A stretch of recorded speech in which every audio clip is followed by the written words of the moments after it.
Avec ces intempéries, des histoires aussi de sauvetage exceptionnels nous parviennent. Ainsi, un troupeau de vaches a pu être sauvé dans les marais de Couéron, près de Nantes. Il a fallu des kayaks pour les mettre à l'abri. Je ne vous en dis pas plus. Regardez ce reportage de Marine Giraud et Renan Hellec. À première vue, elles n'ont pas l'air traumatisées. Pourtant, ces vaches ont réalisé un exploit. En pleine tempête, elles ont parcouru près de 200 mètres dans l'eau pour être mises à l'abri.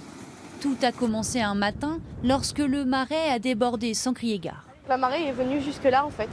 Quand on s'est réveillé le matin, tout était blanc. Il y a eu des fortes précipitations, il y a eu le coefficient de marée qui était fort, il y a eu une tempête, mais aussi il y a eu une écluse qui a cassé.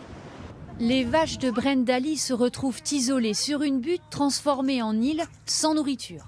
Une voisine propose de construire un radeau de fortune pour leur apporter du foin. Qu'est-ce qu'on a? On a 2 planches à voile, on a des planches de bois, un abreuvoir. L'abreuvoir, on sait qu'il flotte parce qu'on l'a retrouvé à flotter le matin même dans le marais. On met du foin, on se met à 4 pour pagayer de chaque côté et on essaye d'aller jusqu'aux vaches. Mais un autre coup de vent arrive, il faut les évacuer. Brendali et ses voisines montent une opération spéciale, repèrent le meilleur chemin et mobilisent des troupes. Le club de kayak local répond à l'appel. Tout de suite, il y a eu 10 volontaires pour venir.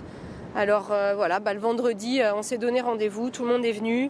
On a mesuré les niveaux d'eau au fur et à mesure.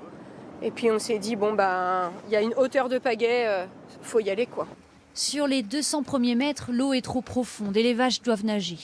Tandis que l'éleveuse les appelle, les kayakistes s'efforcent de les guider.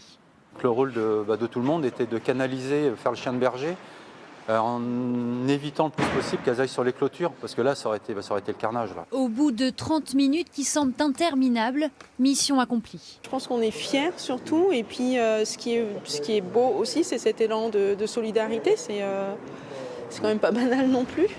À 20 ans, Brendali a cru perdre la moitié de son troupeau. Grâce à cet élan de solidarité, elle peut poursuivre son activité sereinement. Ses vaches sont sauves et au sec.